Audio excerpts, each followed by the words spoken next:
आदरणीय एकनाथदादा शिंदे, मुख्यमंत्री महाराष्ट्र राज्य.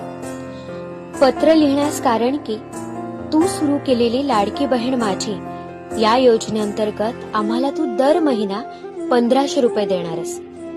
पण दादा, आम्हाला हे पैसे नको आहेत. त्या बदल्यात तू गॅसचे दर कमी कर, विजेचे दर कमी कर, चांगले रस्ते तयार कर, ट्रॅफिकची समस्या सोडवण्याचा प्रयत्न कर, जेणेकरून तुझ्या भाऊजींना पैशांची चणचण लागणार नाही. त्यांच्या कमी पगारात, कमी कमाईत पण तुझी बहीण सुखी राहील.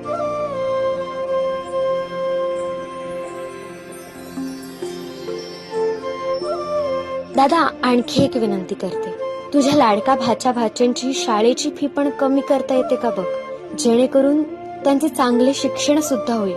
दादा, आम्हाला 1500 रुपये खरंच नको देऊ, पण आमच्या संसारात ज्या आवश्यक गोष्टी आहेत ना, त्या जरूर दे.